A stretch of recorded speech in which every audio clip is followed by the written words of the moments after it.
Hello, I'm Porschia Parker Griffin, and I want to welcome you to the Career 101 podcast, a place for ambitious professionals and seasoned executives who want an edge in their career. We're talking about all of the things you were never taught or told when it comes to career growth, development, and change. Now, let's get into it. Today, we are talking about developing an entrepreneurial mindset with David Shriner-Cahn. David Shriner-Cahn's weekly advice program has been named by Forbes as a podcast to power up your ultra lean business. David has also been recognized as an entrepreneur that will change the way you communicate by Inc. magazine. David is the podcast host and community builder behind Smashing the Plateau, an online platform offering resources, accountability, and camaraderie to high-performing professionals who are making a leap from a corporate career track to entrepreneurial business ownership. Starting your own business is hard enough without having to go it all alone. Smashing the Plateau is David's solution to the problems that keep entrepreneurs up at night. As he likes to say, with the help of people just like you in our community, you'll be able to do more of what you love and get paid what you're worth. Hi, David. How are you today? Hi, Portia. It's so great to be here. Thank you for inviting me. Absolutely. Well, I am excited to have you with us to discuss developing an entrepreneurial mindset. But first, we want to know a little more about you. So tell me about 7-year-old David. So 7-year-old David, first of all, I grew up in a small town on the Jersey Shore, and 7-year-old David was pretty independent, and I used to go places on my own. I think a lot more than kids do nowadays. And it's been a streak that has carried forward. I'm sure we're going to talk more about it. All right, that independent streak. So what did you want to be when you grew up, David? I honestly didn't know, Portia.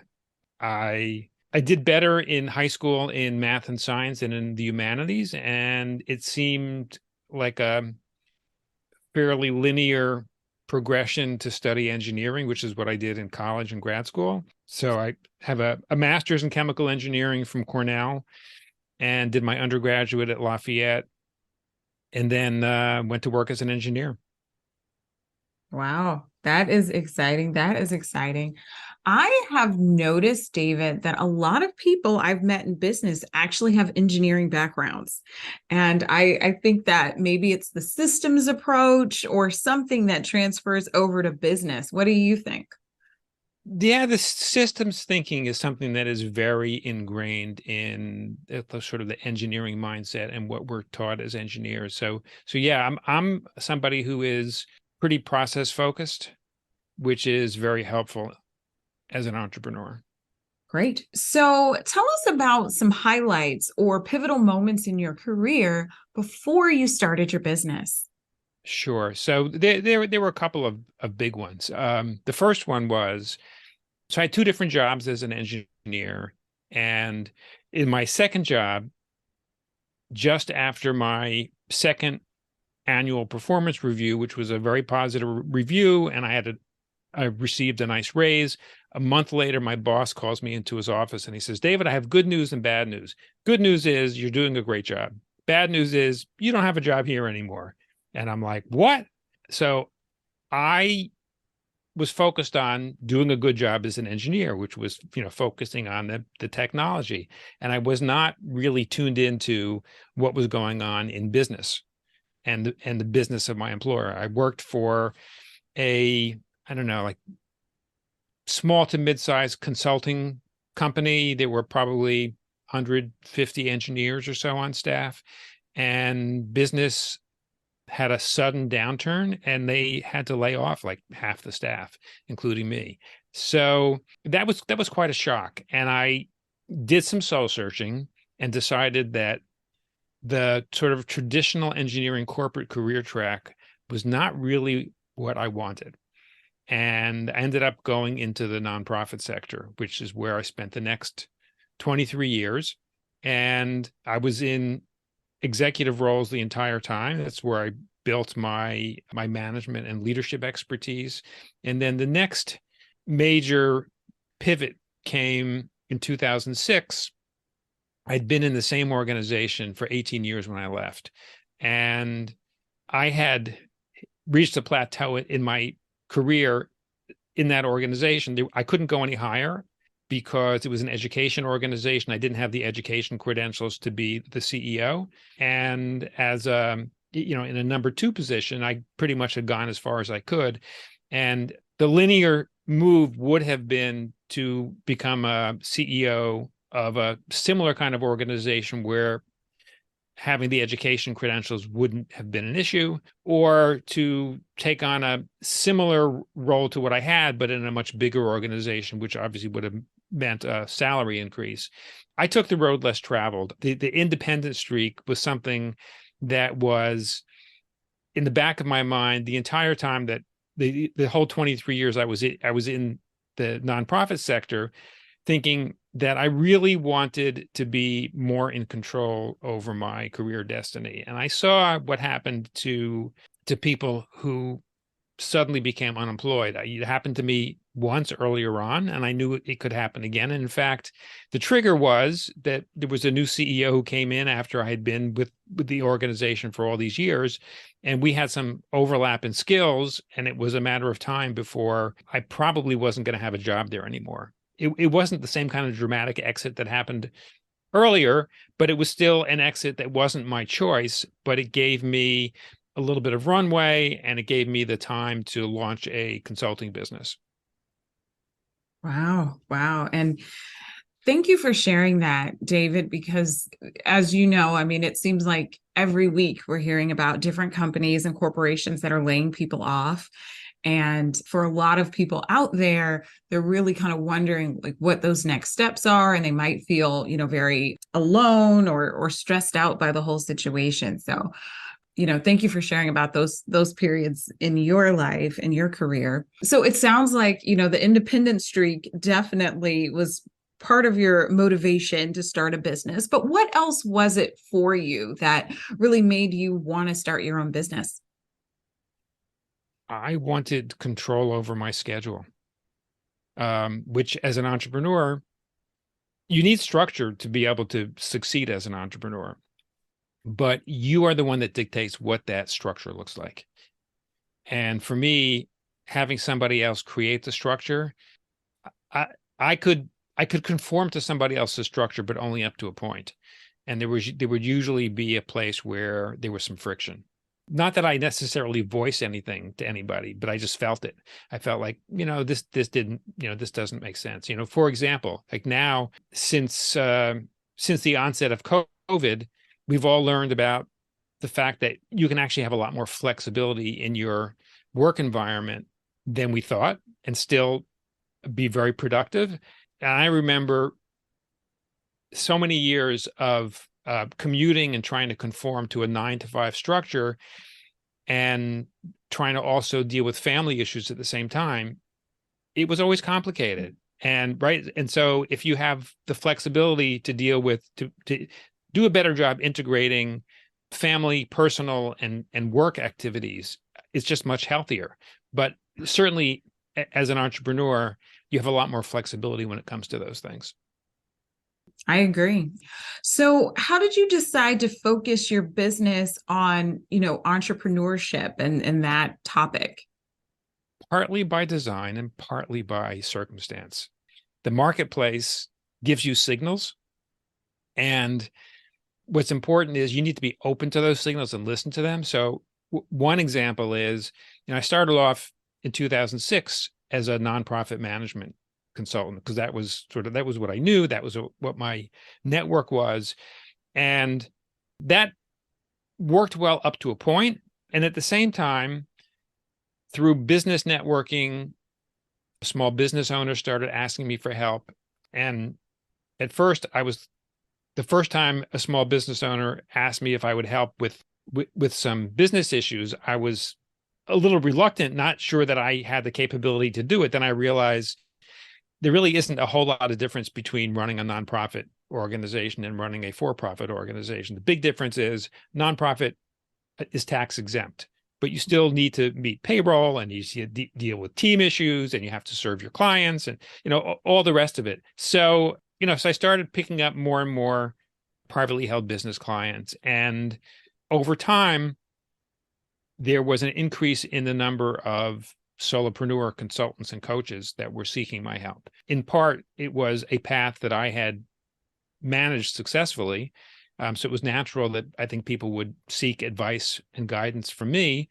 At the same time, I was also personally very drawn to help folks who were trying to escape the corporate rat race like I did. And it's not an easy transition to make, but you can do it successfully. And if that's the path that you want to pursue, I think you can be a lot happier in everything that you're doing in your life if you can make it work successfully. So I felt, as I said, very drawn to serving corporate refugees. And in particular, another pivot that happened in my business was in 2015. I had a client who did a single session with me and said, David, I really would like to keep working with you, but I don't want to work on my own. I want to work in a group. And I had never thought about doing group work before that. And I said to this person, oh, that's an interesting idea. I'm open to that. If either you find 2 more people or I find 2 more people, I'll start a group with 3. It could grow from there, but that's enough to get started. And that's actually how I started working with groups. And then I had seen what happens when you have collaborative peers in a caring environment. And I really felt compelled to be able to have greater impact and serve more people. And I personally only have so much bandwidth to work in small groups with people. And that was kind of what led to the opening the Smashing the Plateau community, which is a model that can serve many more people. So that was like the next pivot is how do I create greater impact in a similar kind of model? So why do you think entrepreneurial mindset is important? I think mindset it's not everything, but it is a big piece. And in particular, I'll describe the scenario of what happens when somebody leaves the corporate cocoon, particularly if you're somewhere between 20 and 40 years of experience. So you've been doing this for a long time. It's a big chunk of your career. And if you're a high achiever, you probably have left the job where you had a full calendar, overflowing inbox, team of people around you who took care of all the stuff you weren't responsible for. There's this built-in social structure. And then you go out on your own, and initially you have an empty calendar, or even if you start off with a client or maybe a couple of clients, your calendar there's a lot of empty space in your calendar. You have not a whole lot of stuff in your inbox. Your friends from work are probably ghosting you because you have flown the coop, or in many cases like mine, you have been pushed out. And then you also have no team. So you're responsible for everything. And in the beginning, when there isn't a lot of income, you're reluctant to spend a lot of money on team. So it's pretty daunting. Then you have to get up and market and sell something you've never had to sell before, namely yourself. And even if you've come out of a marketing and sales role in a corporate position, it's very different selling the corporation that gives you a paycheck and trying to sell yourself.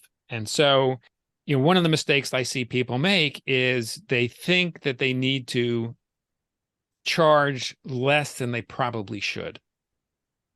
And that has to do with mindset.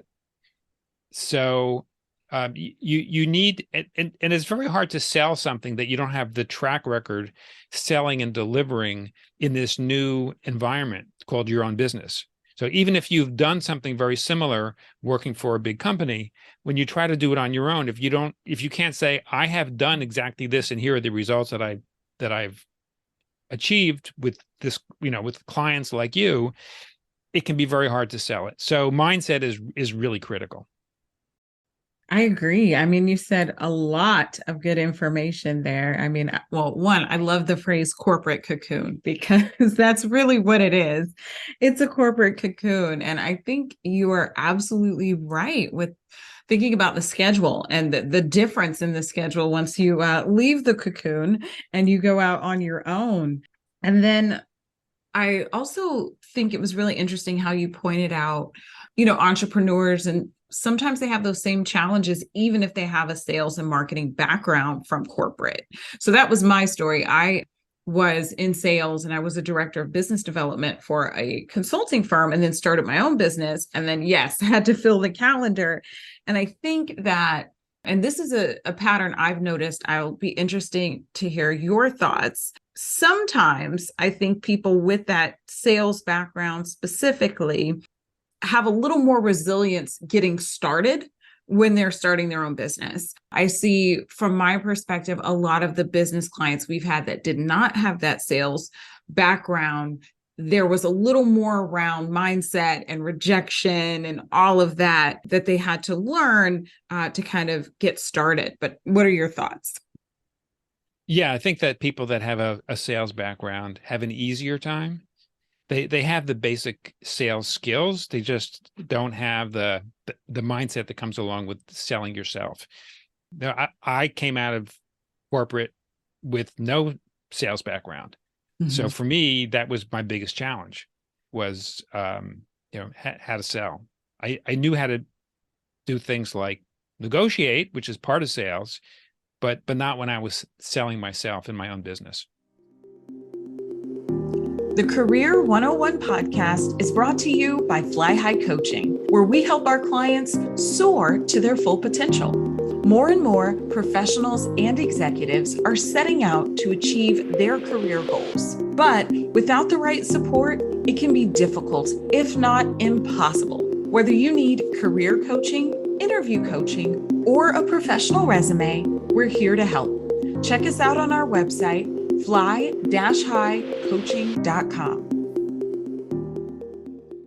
So in your opinion, David, what are the essential aspects of entrepreneurial mindset? There are a few things. I think you need to have an abundant mindset, particularly if you're a consultant or a coach, and so you're in a service business. Even if you are in direct competition with somebody else serving the same kind of clients, providing the same kinds of services, everybody does it a little differently. And if you have the mindset that there is enough business in this world for everybody, you will do better being open with people who seem to be competitors. There may be opportunities to refer clients to one another. There may be opportunities to collaborate on projects together.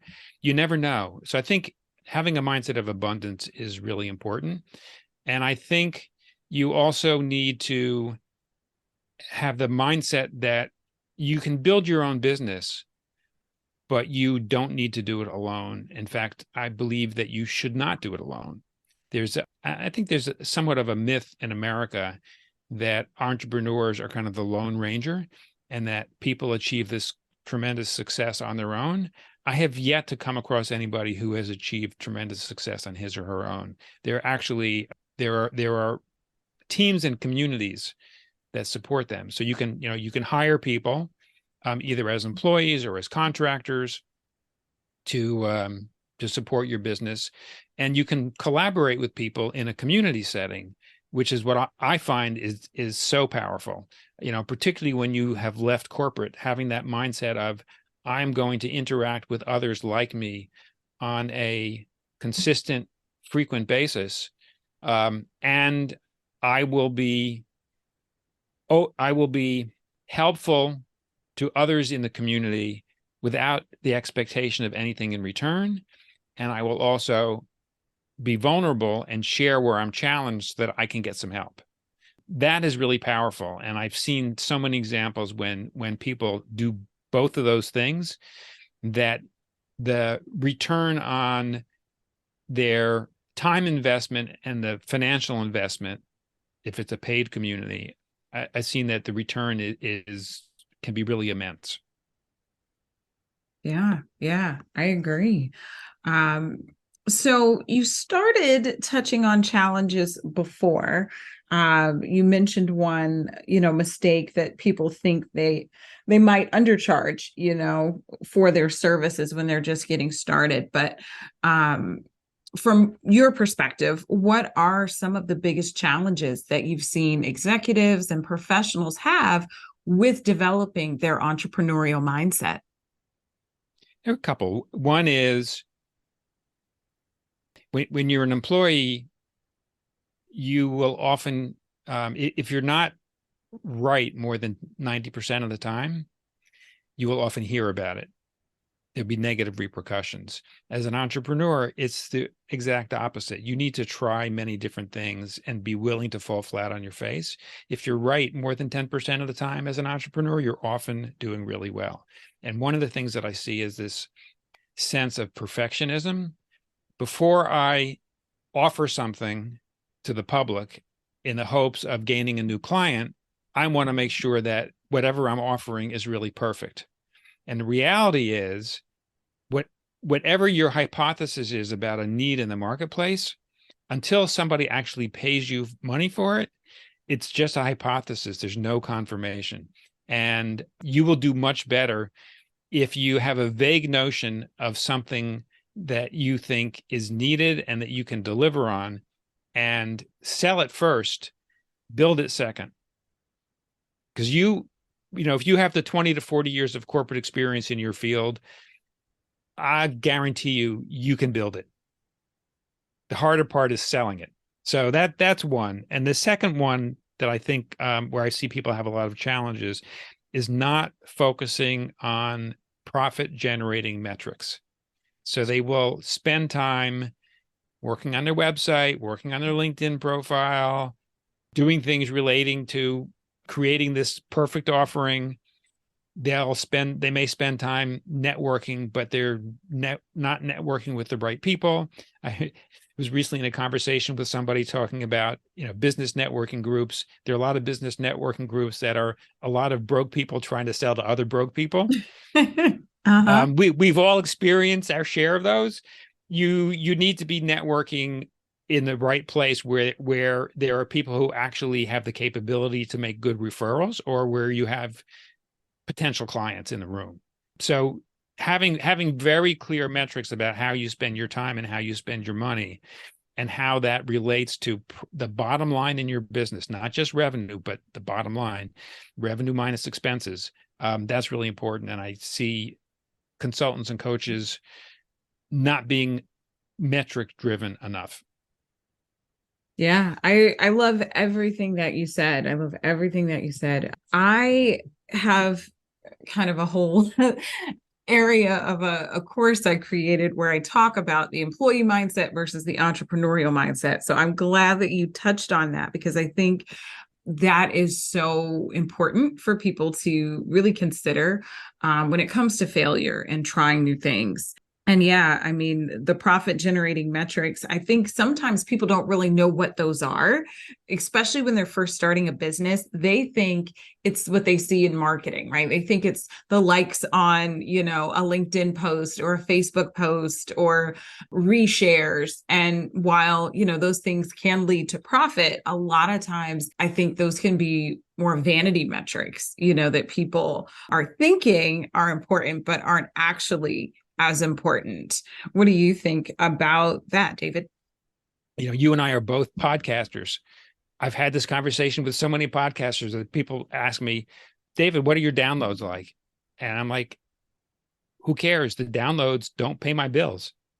Agreed. It's a vanity metric. Yeah, and I agree. And to me, it's way more powerful for someone to say, oh, I heard your podcast, or I heard you on someone else's podcast.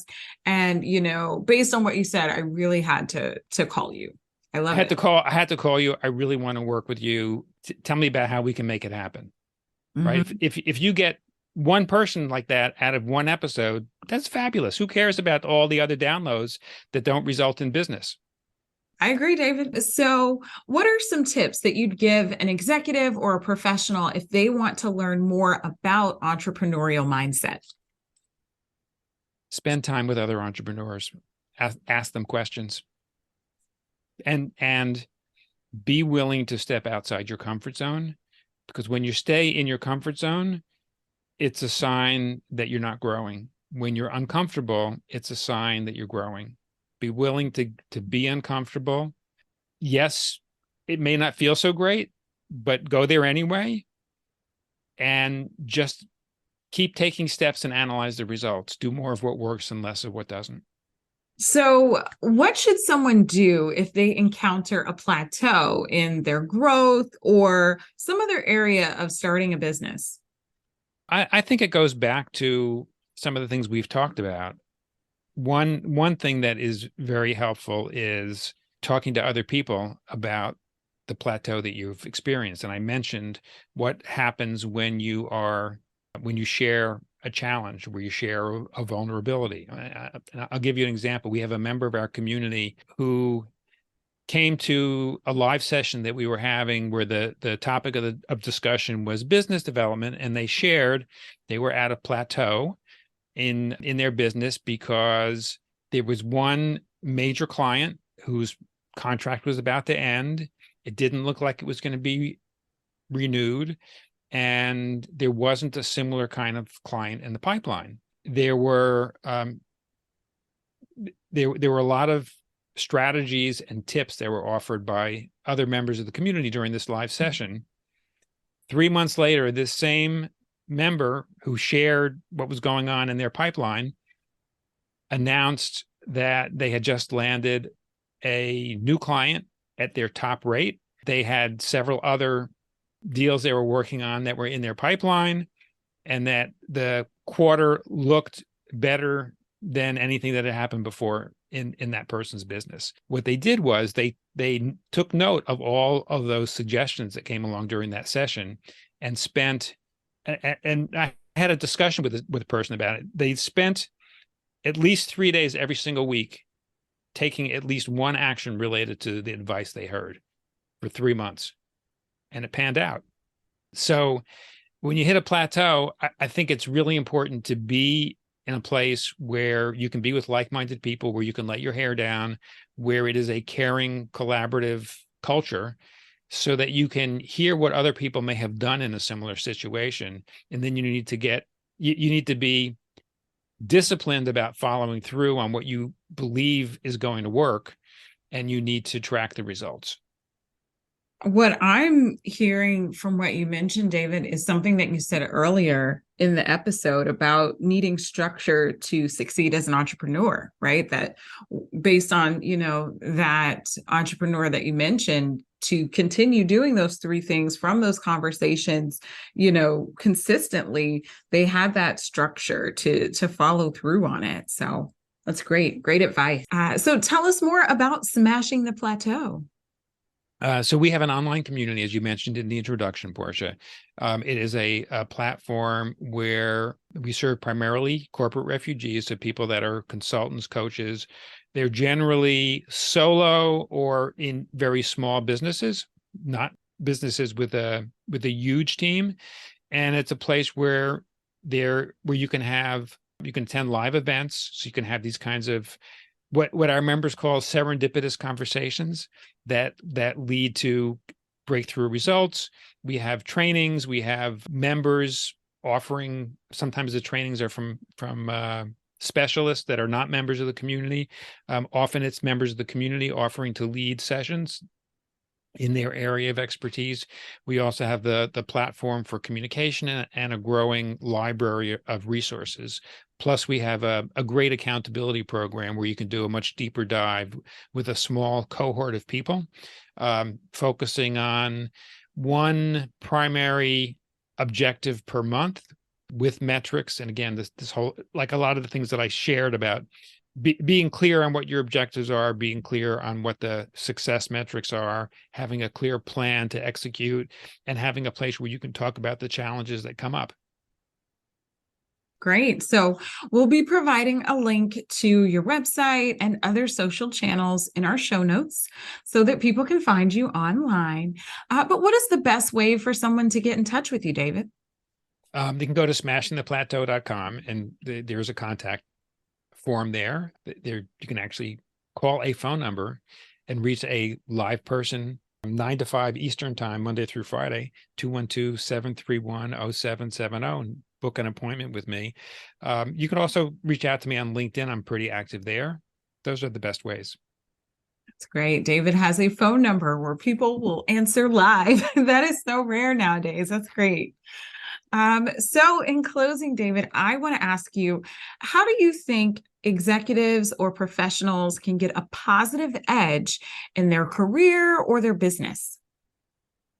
It starts with being really clear on what you want out of life and out of work, and setting some very clear and specific goals. But the way I describe goals, they're specific enough so you know when you're working toward them, but they're not measurable so that you will never be done. And so, for example, I talked about how I want to have greater impact serving corporate refugees. I know when I'm working towards that, but there's a huge need, and it seems like right now the need is growing day by day. So I don't think I'll ever be done. Love it. I love it. That's a really interesting take with kind of de-emphasizing the metrics on that point, right? And just looking at the bigger picture. So it's very interesting. Right. Yeah, I mean, I can have metrics as I'm working towards those goals. Mm-hmm. Like I know what I want to achieve this year, this month, this week, etc. Those can be measurable, but serving the overall need, I think should be the option, should not be metric bound. So, David, you've shared a lot of really deep insights with us today, and I'm sure that our listeners can use it to be more confident in their entrepreneurial endeavors. We appreciate you being with us. Thank you so much, Porschia. This episode was brought to you by the Bravebird Career Alliance, the go-to membership designed for seasoned executives and ambitious professionals with everything you need for career planning, strategy, training, and support. Thank you again for listening to the Career 101 podcast. I hope you have at least one key takeaway that you can use in your own career. If you enjoyed hanging out with us, please rate, subscribe, and share this podcast. Until next time, here's to your success.